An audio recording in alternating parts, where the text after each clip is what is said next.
Well, look, the Prime Minister would have you believe that on the drought they are, quote, his words, continuing to respond and, quote, continuing to listen. Not a word about the bushfires. Sometimes, more often than not, Parliament is unlistenable, if that's a word I can use. Federal Parliament sat yesterday.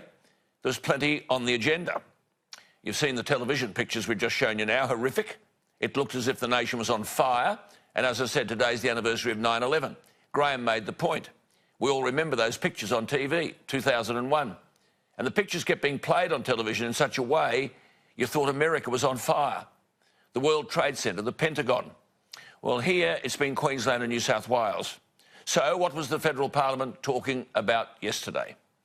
Suicide Prevention Day, welfare reforms, Cambodia, blind sports in Victoria, parliamentary conduct, New South Wales Surf Lifesaver of the Year, endangered species, the environment, trade unions and National Diabetes Services. Two people spoke briefly about the bushfires. Joel Fitzgibbon, the normally sensible Labor member for the seat of Hunter, but he couldn't help himself and threw in some rubbish about climate change. And Bert Van Manen, the National Party member for Ford in Queensland, which takes in Beenleigh, Logan and Upper Coomera, he gave an update. That was it. No more, presumably. That's what the Prime Minister means when he talks about continuing to respond. Well, that's not what the quiet Australians think, I can tell you. And I'll tell you what one quiet Australian thinks.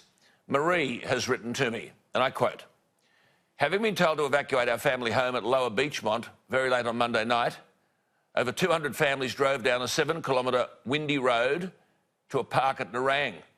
They could have been driving into a death trap. The evacuation point for Lower Beachmont residents was, according to my research, a large park in Outlook Avenue. No emergency service ever told us that. I live in that street, and along with another resident, our evacuation plan was to go to that park in our street.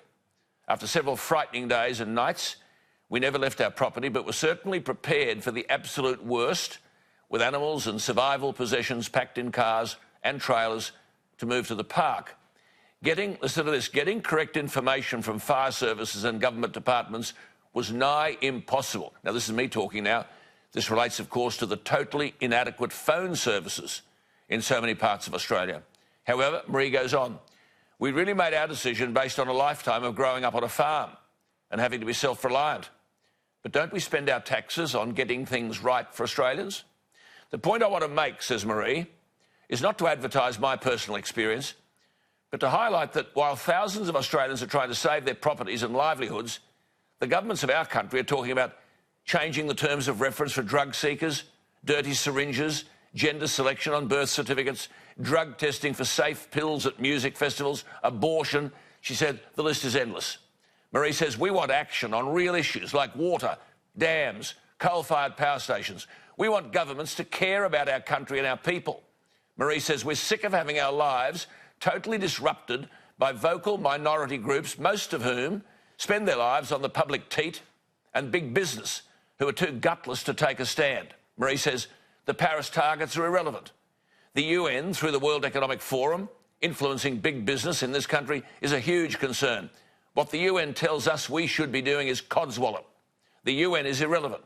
She said, "They're there to push an agenda that is not in the best interests of our country." Marie says, "We've spent millions of dollars giving hepatitis C tablets to people who come here illegally. Deport all these illegals. What's happened to free speech?" she says. "Why are Chinese institutes allowed to push their agenda in our country?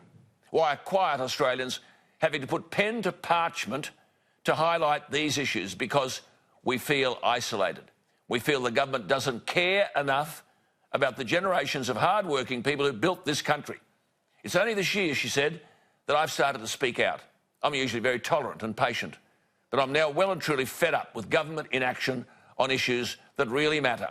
Marie said, "I'm sorry, Alan, I'm a bit all over the cook shop. I tried to write last night, but I was so exhausted my fingers couldn't hit the right keys. Thank you for speaking out for us." Now, this is not an indictment of politicians everywhere, what is? As we've been saying for God knows how long, rural Australia is on its knees. And make no mistake, if they go, the nation goes with them. This is drought, dust storms and bushfires. They've got nothing left to give. I say again, the dust storms are metaphorically the tears of the bush blowing in the wind. There is no financial muscle left to fight back. And the psychological muscles no longer work. This is unlike anything we've ever seen in our lifetime. And I've lived through drought. And the Prime Minister says, oh, we'll continue to respond. Prime Minister, how? Mr Morrison and Mr Albanese have got to step up with bipartisan support and work as one to save rural Australia. This is a war situation. Only this time, nature has declared war on all of us. The Prime Minister should today declare the state of rural Australia a national disaster and apply all the nation's resources to saving rural Australia before it's too late.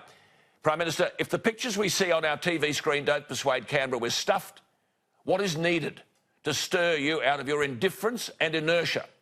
The nation's heartland is on its knees. If that's not enough, what is? Stop talking about abortion and Labor corruption and transgender and refugees. The heartland of our country is being consumed by a monster. It's called nature. Do something. That's what we elected you for.